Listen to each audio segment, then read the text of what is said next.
3 Republicans running in the primary for state treasurer: Andrew Cooperrider, Mark Metcalf, and O.J. Oleka. But this is a popular topic that we're getting questions on, and that's about unclaimed property, pretty much the state lost and found.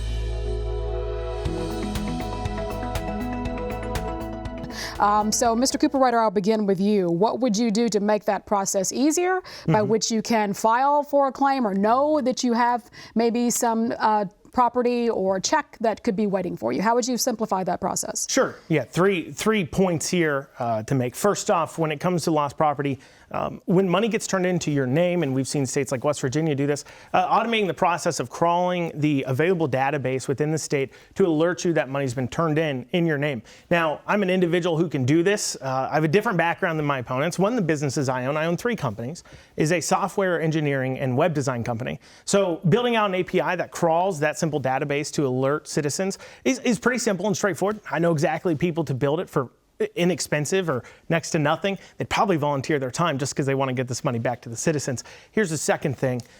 When we look at right now, the state treasurer has a booth that they put up every year at the state fair. We need to expand that out, going to as many counties, fairs, and festivals as possible, getting out of the office and in front of citizens. When I go into even politically involved rooms and I say, hey, who here has searched to see if they have lost property? You'd be amazed, less than 50% of the people are raising their hand. And when we go for a search for them, we find tons of people that have that property. So getting out in front so the way they can search is important. Here's a third thing.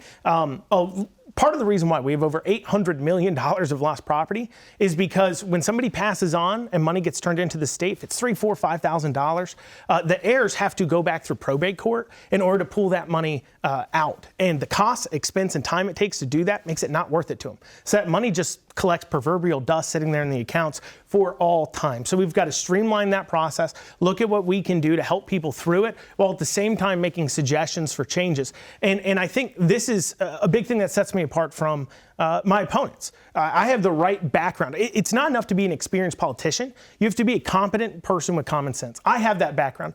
OJ was before in charge of lost property. He failed to get these things implemented. We've already seen that failure. So we clearly need somebody who can look at this problem differently and identify it. And okay. Your one question about Allison, she was the first Republican state treasurer we've had since 1933. So from a conservative standpoint, we really don't have much to compare to, whether it was doing a good job or a bad job. And I think we definitely need to see some changes, as we just talked about lost property, as we talked about the lottery, as we talked about getting this government under control. Thank you, Mr. Cooperrider. To you, Mr. Oleka, because it is correct that you were the director of unclaimed property for a year or so, I believe. So what could you have done better, and what would you do better and differently should you become state treasurer? Well, I'm very happy to receive this question. We actually did very well. Again, this is an area where Andrew's a little bit confused. When I was the director of unclaimed property, we returned $25 million in a single year to the people of Kentucky. It still, to this day, is the record for a single year ever returned for unclaimed or lost property to Kentuckians.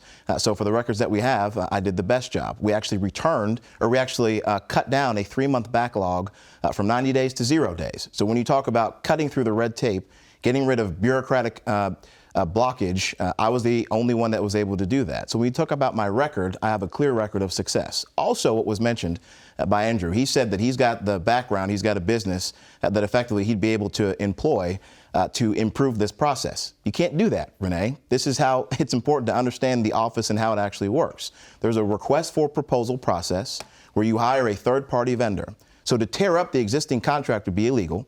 To hire a company that you own or friends of yours is corrupt. So I look at Republicans and say, we don't need a corrupt politician as our next state treasurer. We don't need somebody who doesn't understand the office as our next state treasurer. We need somebody who gets the job done, somebody who's been there before, somebody who can lead. And again, I go back to Treasurer Ball. She's been a great treasurer. I'm proud to have her endorsement in this campaign.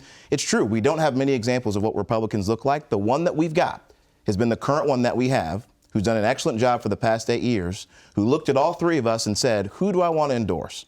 Who do I think can do the job best? She chose me. That should be a good indicator for Republican primary voters who've chosen her twice to be state treasurer, to the people of Kentucky who made her the top vote getter. What does her judgment say? She says I'm the best candidate to do the job, and I agree. First, to OJ's points that he started off with there, I just want to clarify something. I'm not talking about using my company to somehow do work for the treasurer's office. Actually, I'm the only person at this table who has done an RFP and has won them with the government contracts that I all dropped when I began to run for office. So actually understand the difference between RFPs, RFBs, and the entire process. And well, you know, as far as hiring your friends, as far as I can tell, the only experience you had relatable to the treasurer's office was a middle school teacher beyond volunteering on a campaign. 30 seconds, Mr. Cooper Ryder. I failed to see how hiring a friend, that's how you got your job.